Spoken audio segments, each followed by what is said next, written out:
Mama, I wish you were here. This is too much. They don't care about me. She cleaned their house, loved them anyway despite all their wickedness. One day, her stepmother said, "Follow me." What waited in the forest was a plot meant to erase her forever. Watch to the end to see what happened in this fascinating story. Please, remember to subscribe and tell us where you are watching from. It means a lot to us. In the village of Umuaka, there lived a girl named Chiamaka. Chiamaka had once known love. When her mother was alive, laughter filled their small compound. Her mother's voice used to rise every morning with songs as she swept the yard, and Chiamaka would follow behind her, clapping her hands and smiling. But sickness came quietly, like a shadow at sunset, and one morning, her mother did not wake up. After that, the world changed. Her father, Emeka, tried to be strong.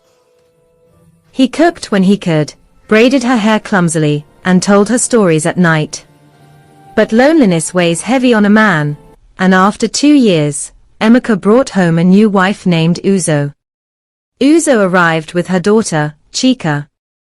From the very first day, Chiamaka felt the cold. Uzo's smile never reached her eyes when she looked at Chiamaka. Her voice was sweet for Emeka, soft for Chika, but sharp like a thorn for the girl who was not hers. Chiamaka, Uzo would say, clapping her hands loudly at dawn, "Wake up. Is the sun sleeping because of you?" Before the cock finished crowing, Chiamaka was already on her feet. She swept the compound until her arms hurt. She fetched water from the stream.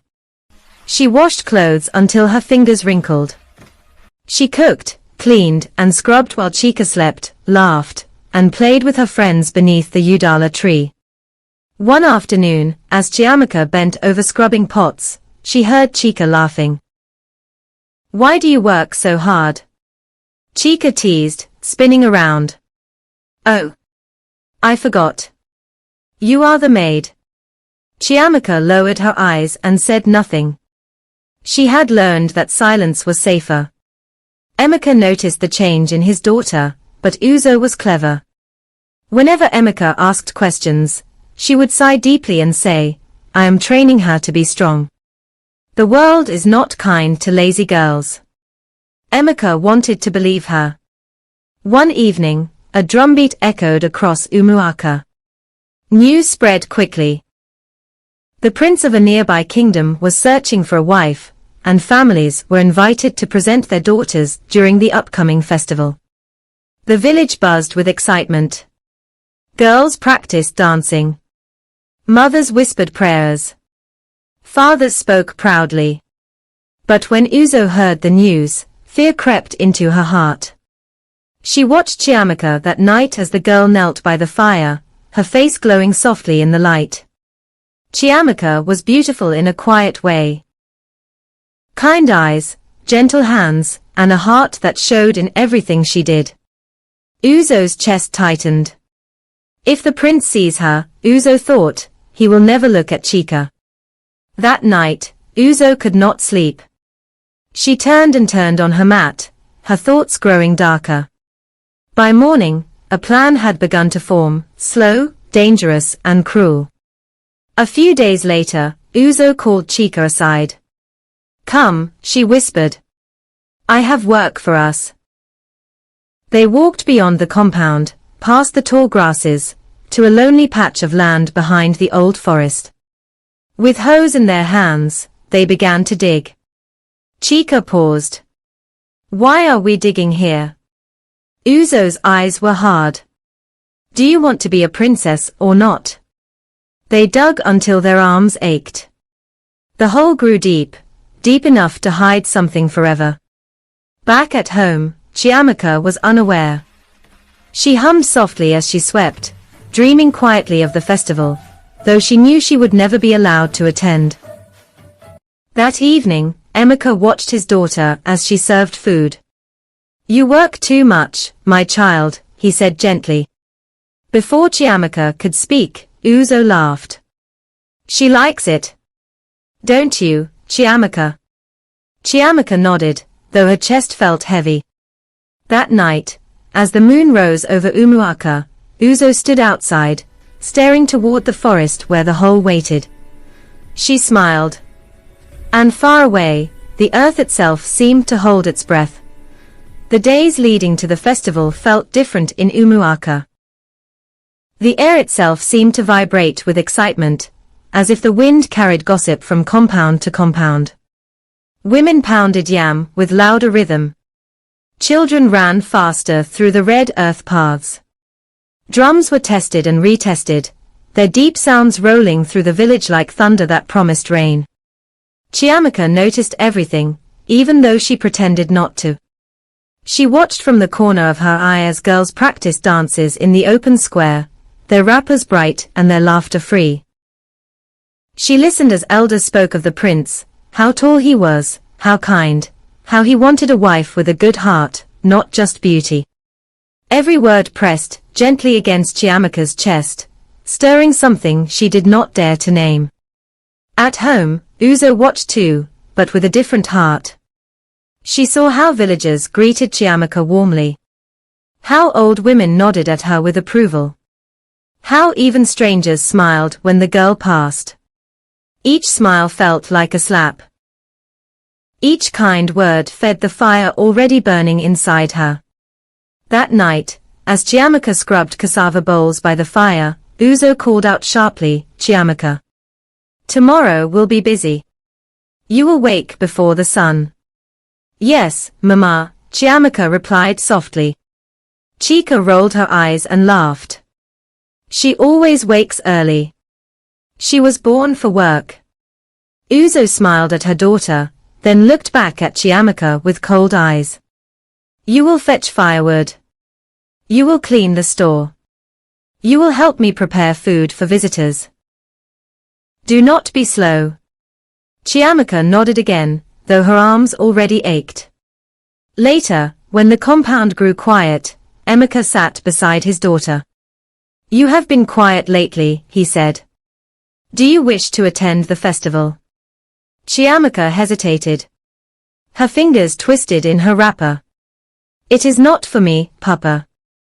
Emeka sighed, guilt tugging at his heart. "Every girl deserves joy," he murmured, but he said nothing more. Uzo's shadow loomed too large between them. The next morning came heavy and hot. Chiamaka worked until her back burned and her feet felt like stone. Still, Uzo was not satisfied. "Is this how you clean?" Uzo snapped, pointing at a spotless floor. "Do it again." Chika watched from her mat, chewing roasted corn. "Maybe she wants the prince to see her sweating," she joked. Uzo laughed, but inside her thoughts were sharp and clear. "Not if I stop it." That afternoon, she beckoned Chika quietly. "Tonight, we finish what we started." Chika's laughter faded. "The whole?" "Yes." Fear flickered across Chika's face. "What if?" Uzo grabbed her wrist. "Do you want that girl to take your future?" Chika swallowed and nodded. As the sun dipped low, Uzo turned to Chiamaka with a false smile. "Tomorrow morning, before the festival begins, you will follow me to the forest. There is work to do." Chiamaka looked up, surprised. "The forest?" "Yes," Uzo said calmly. "There is something I must collect." "You are strong." That night, Chiamaka lay awake, listening to the night insects sing. Her heart felt uneasy, like a drum beaten out of rhythm. She thought of her mother. She thought of the festival drums. She did not know why tears slid quietly into her ears. In the forest, the hole waited. Deep. Silent. Patient. And above Umuaka, the moon shone bright, unaware that by morning, a child's life would hang on a single cruel choice. The sun had barely kissed the red earth of Umuaka when Chiamaka awoke. Her body ached from yesterday's work, but she could not refuse Uzo's command. Her heart thumped with a strange unease she could not shake, a silent drum that warned her something was wrong. She tied her braids carefully, trying to straighten the folds of her dress, and went outside, where Uzo waited, her expression deceptively calm, and Chika trailing behind her, eyes wide with both excitement and fear. "Come quickly, Chiamaka," Uzo said, voice sharp, yet soft enough to pretend concern. We have a long walk before the sun rises too high. Chiamaka nodded quietly, though her stomach twisted. "Yes, Mama," she whispered, though the word felt strange on her lips. She had long learned that saying yes, without question, was safer than angering Uzo. As they walked through the empty village, the shadows of palm trees stretched long and strange across the earth. The wind whispered through the grass, carrying secrets Chiamaka could not understand. Uzo's hand rested lightly on Chika's shoulder, guiding her silently toward the forest. Chiamaka followed, wondering what task awaited her. When they reached the hidden clearing behind the forest, her heart stopped. There it was, the hole. Wide and deep, freshly dug, the red soil piled neatly around the edges. Chika's hands were trembling as she held a hoe, while Uzo's eyes gleamed with satisfaction. Chiamaka's legs felt rooted to the ground, but fear sharpened her senses. "Chiamaka," Uzo said softly, her voice sickly sweet. Chiamaka stepped closer cautiously. What is this for, Mama?" she asked, a knot of dread tightening her chest. Uzo smiled. It was not a warm smile. "It is for the festival, my dear. A gift, but only for those who deserve it." Chika's face twisted, fear and guilt mingling. "Mother," she whispered, almost to herself, "is this right?" Uzo's hand shot out to slap Chika lightly. "Do not speak," she hissed. "Do not ruin what we are doing. This is our future." Chiamaka backed away slowly, her eyes fixed on the hole. Something deep inside her screamed. Every story she had ever heard whispered in her ears, "Beware." Something was wrong. Uzo stepped forward suddenly, her hand gripping Chiamaka's arm. "Step closer," she ordered. "Do not test me, child." Chiamaka froze. Her breaths came fast. She tried to pull away, but Uzo's grip was firm. Chika, standing at the edge of the hole, looked as if she wanted to cry, yet her mother's command held her frozen in place. Then Uzo leaned close, whispering coldly, "If the prince sees you before we are done, your life, Chiamaka, will be for nothing. Do you understand?" Chiamaka's stomach turned. A chill ran through her veins. But before she could answer, a branch snapped behind them. All three turned, hearts jumping. Out of the corner of the clearing, a figure stepped lightly, Emeka. His eyes widened when he saw the hole. What is this?" he demanded, voice trembling with anger and fear. Uzo quickly masked her surprise with a smile. "Father.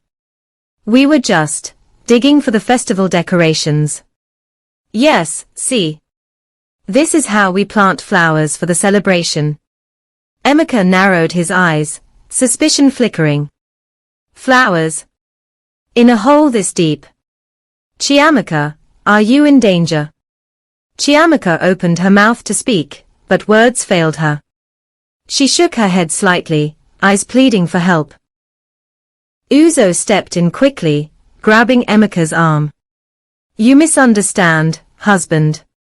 It is all for the good of the family. You will see, soon everything will be perfect." But Emeka did not move. Something in his heart told him this was a lie. And in that hesitation, Chiamaka saw her chance. She took a step back, trying to run. Uzo's eyes flashed dangerously. "Chiamaka," she screamed, her voice slicing through the forest like a whip. "Do not move." Chika, terrified, dropped the hoe. "Mama, please," she cried, tears streaming down her face. "Stop this. But Uzo had already stepped forward. With a push sharp and sudden, Chiamaka stumbled backward. Her foot slipped on the loose earth. She tried to grab the edge, but the hole had been dug too deep. Down she fell with a shout that cut through the silence, her arms flailing as dirt scraped her arms and legs. She landed hard at the bottom, the red soil choking her. The edges rose above her like walls of a prison. Chika screamed. Chiamaka. Uzo's face remained calm, almost serene. You see, child, she said, sometimes life is too clever for those who think they are better than us. You will not ruin Chika's chance at the prince. Chiamaka lay in the hole, trembling, fear blending with confusion. Her hands clawed at the walls, dirt crumbling beneath her fingers. She tried to rise, but the walls were steep, her arms scraped raw, and her dress soaked with sweat and dust. Time passed slowly. The forest seemed to grow darker, the shadows lengthening as if to mock her. Every sound, the wind through the trees, the distant crow of a rooster, even Chika's sobs, echoed like a drumbeat in her ears. She felt the heavy weight of betrayal pressing down, not just from Uzo, but from the earth itself. She had trusted. She had obeyed. And now, she was alone, trapped, with no one to hear her cries. And though her back ached and her arms burned, her heart whispered a single, unbreakable truth: she would survive. Somehow, she would rise again. In the hole, as the sun's first rays filtered through the trees, Chiamaka swore to herself she would not only survive, she would expose the lies, reveal the cruelty, and ensure that the prince and her father would see her not as the girl who obeyed, but the girl who endured, the girl who was stronger than any betrayal.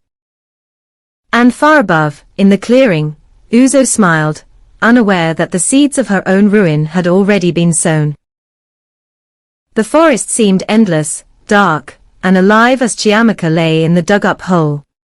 The red earth pressed against her legs, dust settling in her hair and eyes. Her arms ached from trying to climb the steep walls, her breath came ragged, but something inside her refused to break. She was small, yes, but her heart was vast and stubborn. Even in the fear and dirt, she told herself she would not give up. Not yet. Above, Uzo and Chika lingered, watching the clearing carefully. Chika bit her lip, guilt gnawing at her chest. She knew this was cruel, far crueler than any game of jealousy or pride. Uzo, however, paced like a predator. Her mind churned with plans, lies, and the hope that the prince would never see Chiamaka, and that her daughter would take her place as the perfect bride. Down in the hole, Chiamaka pressed herself against the cold dirt. Tears stung her eyes. She wanted to call out, but the forest seemed to swallow her voice. Her thoughts spun faster than her heartbeat. Why did she trust them? She thought. Why did I believe I could be safe? Each memory of her mother's laughter and her father's stories made her stomach ache with loss, but also steeled her mind. She would not be forgotten. She would survive. Then she heard it, the faint sound of water trickling. Not the stream they usually fetched, but something deeper, closer to the clearing. It was soft at first, almost mistaken for wind, but it grew louder. Chiamaka's heart jumped. She could feel that someone had come to watch. Or perhaps someone had noticed her disappearance. Minutes passed. Then a shadow fell over the edge of the hole. A man crouched down, eyes wide with surprise. He wore simple fishing clothes, and his hands were strong but gentle. It was Uzo's neighbor, a quiet fisherman named Obina, known to roam the forests at dawn. "Are you alive?" he whispered, voice careful, not wanting to alert anyone. Chiamaka's lips trembled. "Yes, please, help me," she croaked. Dust mixed with her tears, streaking her face. Her voice was tiny, fragile, but it carried the weight of fear and hope. Obina nodded. "Hold on. I'll get you out." He searched the ground quickly, and found sturdy vines nearby. He tied the vines together, creating a rope-like lifeline, said, "Grab on, Chiamaka. I won't let go." Chiamaka reached up, fingers trembling, catching the vine. Obina's arms strained, pulling carefully but firmly. By the time Chiamaka scrambled fully out of the hole, mud and blood streaking her arms and legs, Obina's hands were steady and strong, holding her as if he would not let her fall again. She collapsed into his chest, sobbing, and he whispered, "You're safe now. You're safe." Chiamaka staggered, leaning on Obina, mud dripping from her hair. Her chest heaved. Her mind spun with questions and fear, but also with a growing sense of purpose. She had survived. She had a chance. And she would not waste it. Obina looked down at her, seeing the courage in her battered eyes. "We must get you to someone who can help, someone with power." Chiamaka nodded weakly. "The prince, he must know, the king." Her voice grew steadier. "They must see her cruelty. She cannot win." Obina's brow furrowed. "Then we will go to the palace. But you must be quiet. They are watching. Uzo will not stop."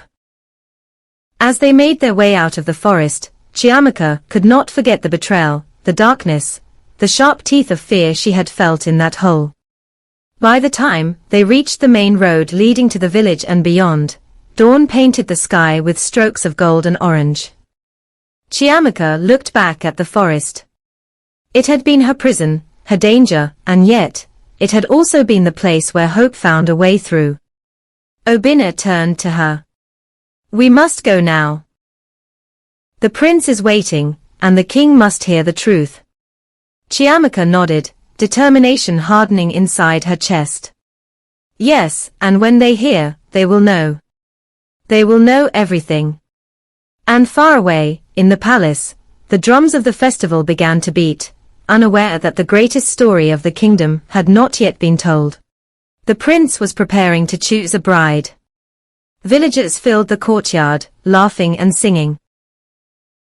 Uzo, dressed in rich cloth, stood proudly beside Chika, who smiled nervously, her eyes searching the crowd. Then the drums stopped. Obina stepped forward, guiding Chiamaka into the open. Gasps spread through the crowd like fire.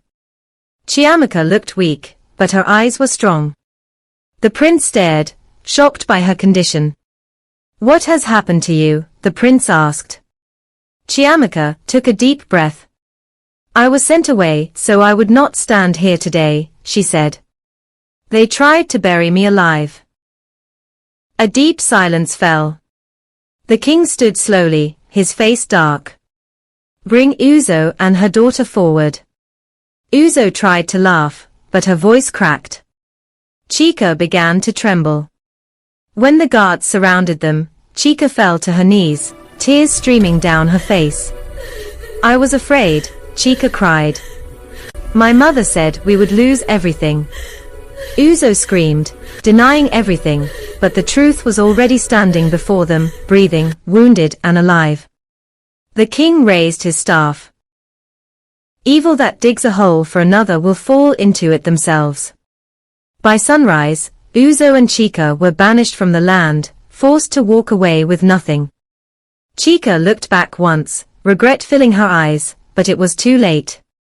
Chiamaka stood beside the prince, the morning light touching her face. The pain was still there, but so was hope. Justice had spoken. And the earth that tried to swallow her had failed. Thank you for watching to the end. Please, like, comment your thoughts and where you are watching from. And also, don't forget to subscribe to our channel. It means a lot to us. See you next time.